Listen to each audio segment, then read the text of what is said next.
La Sarah Knafo envoie du lourd parce qu'elle est donc eurodéputée et elle est à la Commission européenne où elle fustige cette Commission européenne qui gaspille l'argent du contribuable et elle fait un état des lieux. Je vous ai mis la vidéo juste après. Écoutez bien comment cette Union européenne s'est endettée de plus de 32%, soit 110 milliards d'euros supplémentaires. 110 milliards d'euros supplémentaires. Comment ils font ? Avec tout l'argent qu'on leur donne, ils arrivent à être endettés.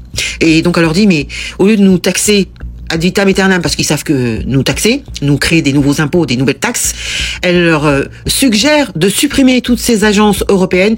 Et il y en a 43, soit une agence créée par an, alors qu'au tout début, en 74, il n'y en avait qu'une, Euratom, elle s'appelait, et depuis, t'as une agence chaque année.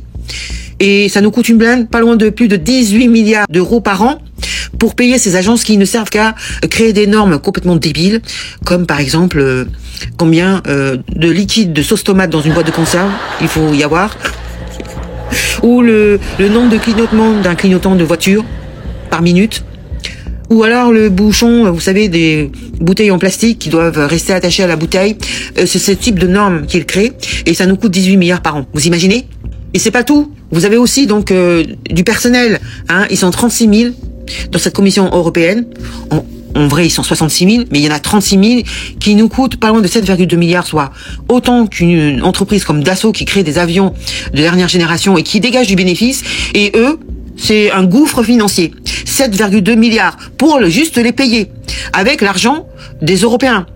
Surtout celui des Français, parce que nous sommes la deuxième contributrice, puisque nous versons pas loin de 25 à 28 milliards par an pour en récolter que 10 milliards de la part de la Commission européenne, l'Union européenne. Écoutez la vidéo, c'est révélateur que cette Union européenne est un gouffre financier pour les Européens. Voilà, écoutez. Monsieur le Président, chers collègues, saviez-vous que la dette de l'Union européenne venait d'augmenter de 32% en une seule année, soit près de 110 milliards d'euros de dettes supplémentaires? On connaît déjà votre solution favorite, la création de nouveaux impôts. Quota carbone sur les carburants, taxes sur les emballages, taxes sur tout ce qui bouge. Puisque vous avez dépensé sans compter, vous vous apprêtez à nous taxer, nous. Il suffirait pourtant d'un remède de bon sens. Je vais vous y aider. Vous pourriez commencer par supprimer quelques agences européennes, dont le budget cumulé atteint désormais plus de 18 milliards d'euros. En 1974, il n'y avait qu'une seule agence européenne, Euratom. Aujourd'hui, il y en a 43. Vous créez plus d'une agence par an depuis 35 ans. Est-ce que l'Europe va mieux pour autant ?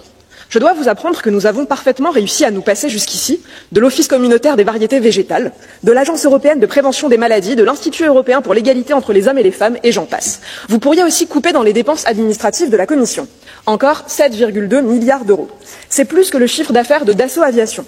Ce qui signifie qu'avec les mêmes ressources, certains arrivent à construire les meilleurs avions du monde, tout en dégageant des bénéfices, pendant que d'autres emploient cette somme faramineuse à rémunérer 32 000 fonctionnaires à Bruxelles, dans l'objectif de nous offrir des normes comme s'il en pleuvait. Normes sur le remplissage des boîtes de tomates en conserve, normes sur le nombre de clignotements par minute des clignotants de voiture, normes sur les bouchons en plastique qui doivent rester strictement attachés à la bouteille, etc. Cette fuite en avant n'est pas une fatalité. Les déficits ne sont pas une fatalité. La spoliation de l'argent de nos concitoyens ne doit plus être une fatalité. Je vous remercie. Donc on peut dire que la gestion des finances publiques de l'Union européenne est catastrophique. Je ne sais pas comment ils s'arrangent pour se retrouver endettés de 110 milliards supplémentaires. Je rappelle que la Cour des comptes européenne a épinglé justement cette Commission européenne puisqu'elle informe que l'Union européenne aurait dépensé pas loin de 7,4 milliards d'euros pour les donner à des ONG. Donc c'est des agences non gouvernementales entre 2021 et 2023. Soit en 3 ans, ils ont donné 7,4 milliards d'euros et on ne sait pas à qui. C'est des ONG, mais on n'a aucune trace. C'est flou.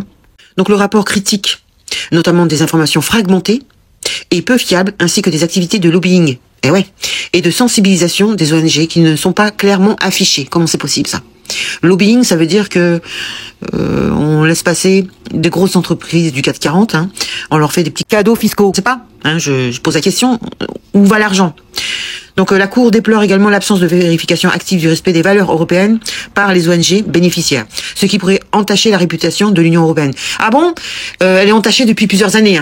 Ça fait 20 ans que vous nous cassez les pieds, que vous dépensez l'argent du contribuable à tort et à travers, et tout ce que vous trouvez à faire pour compenser cet argent disparu, eh bien, c'est de nous taxer encore plus. Il y en a vraiment ras-le-bol, et bravo à Sarah Knafo de dire la vérité. Il y en a pas beaucoup qui osent affronter la von der Leyen. Eh bien, dites-moi dans les commentaires ce que vous en pensez. 110 milliards de dettes. Déjà en France, c'est une catastrophe.